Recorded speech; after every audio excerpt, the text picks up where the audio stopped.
देखु समीर जो भाई भाव में आम जो गतकाली कथा जदि कहवा जे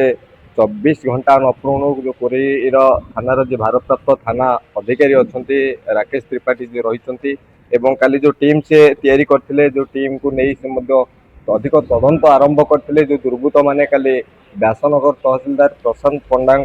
उपरे जो ट्रैक्टर चढ़ेवा घटना को घोर निंदा कर अंचलवासी और बुद्धिजीवी महलर तीव्र निंदा कराई गतकाली घटनार 24 घंटा नपुणु पाखापाखि 7 जन को गिरफ्त कर थाना पुलिस भितर जड़े ट्रैक्टर मालिक थिबा बेले जड़े ड्राइवर रही समेत आउ 5 जन को गिरफ्त कराई मोर जदि हम देखा 7 जन को पाखापाखि गिरफ्त कर पुलिस आउ ता भीतर आउ को दुर्बृत्त मान रही तदंत भार चली किसी समय पर प्रेस मीट जिला आरक्षी तरफ करा जो घटना गतकाली घटी से घटना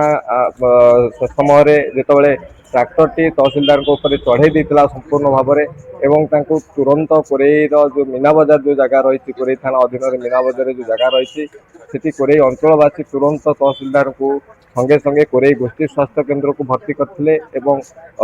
मैंने निहाती भाव कह अल्प के निहाती भाव में अल्प के कौटना कौटी तहसिलदार बर्ती जाइए जहाँ में स्वास्थ्य अवस्था कथा पचारि बुझू कटक एससीबी चिकित्सित होती स्वास्थ्य अवस्था टिके सुधार आसी किंतु अल्प के जो कथा कहते जेहतु गोड़ संपूर्ण भाव गोड़ उपर पूरा ट्रैक्टर चढ़ी जाता एक माने जो मालिक थिले सेठी जो खनन होता जो जगार से मालिक को गिरफ्त कराई अन्य मानक गिरफ्त कर तदंत भार पुलिस दायित्व नहीं खाली से जाजपुर जिले में जो कह पूरा आईन श्रृंखला स्थिति पूरा किसी अलग रही जो कि माफिया मैंने राज कर बाली माफिया कथा कहतु माटी माफिया कथा कहतु मरम माफिया कथा कहतु ये कौन भाव में प्रशासन को पूरा बेखातिर कर जो जड़े प्रशासन अधिकारी अवस्था होती निहत भाव में कहवा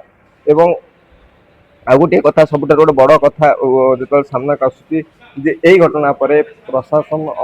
कि भाव में जो माफिया मान रही जो बेआईन भाव माटी उठाण हो बाली चालाण कथा हो महरम चालाण कथा हो आउे प्रशासन कौन कार्यानुष्ठान नौ गोटे बड़ प्रश्नवाची सृष्टि होपर ये घटना घटला प्रशासन केते सजग रोचे माफिया मान देखा बाकी रहा। जाजपुर तपन मिश्र रिपोर्ट संस्कार न्यूज ओडिया। आपण देखुछंती संस्कार टीवी ओडिया 24/7 आपन को सेवारे।